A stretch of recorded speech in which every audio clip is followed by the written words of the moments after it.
इसी पर आधारित मैं होली पर कुछ विचार आगे सुना सकता हूँ।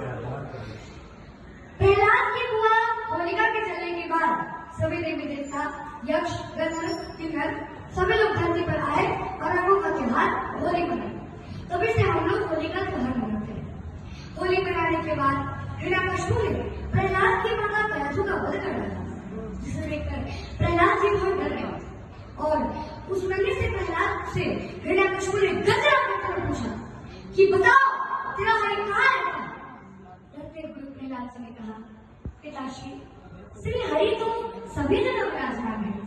हमने आपने इन सारी सेनाओं में, इन सारी प्रजाओं में श्री हरि तो धरती की कण-कण में विराजमान है। तब हिरण्यकशिपु ने फिर गजरा करके पूछा कि क्या इस खंभे में भी मेरे भगवान है। तो प्रहलाद ने कांपते हुए कहा, हाँ पिताश्री, इस खंभे में भी मेरे भगवान है। फिर क्या था? हिरण्यकशिपु ने उस खंभे पर अपने गला से जोर का प्रहार किया। फिर क्या था? श्री हरि की लीला तो परम्पार है। श्री हरि ने तो हिरण्यकशिपु के तप और वरदान के अनुसार नरसिंह अवतार में प्रकट हो गए और हिरण्यकशिपु की छाती फाड़ते हुए उसका सारा लहू पी गया। वे इतने क्रोध में थे कि उस समय उनका कोई निदान नहीं कर सका।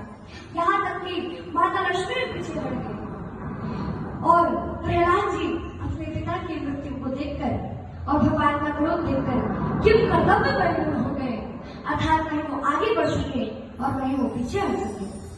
तब भगवान नरसिंह ने प्रहलाद से क्षमा याचना की कि कोई प्रभु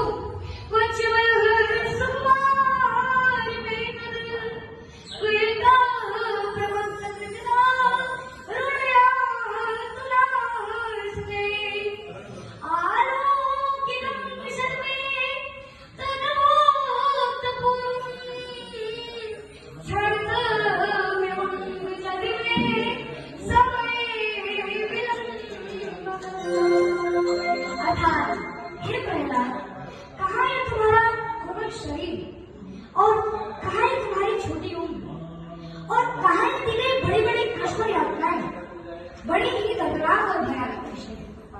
ऐसा कृष्ण ने पहले कभी नहीं देखा था। मुझे और पहले ही आ जाना चाहिए था, इसलिए तुम मुझे क्षमा कर दो, मैं तुमसे क्षमा प्रार्थना करती हूँ। भगवान Narasimha said Prahlad, O Prahlad, I am very very sorry. I have got yet to come. It is not the first time when I have seen such painful sight. हमारा भारत न्यूजीलैंड से आईसीसी चैंपियन ट्रॉफी में जीत चुका है। हाँ, जीत चुका है और हम सब भारतवासी बहुत प्रसन्न हैं, खुश हैं। तो इसी पर मैं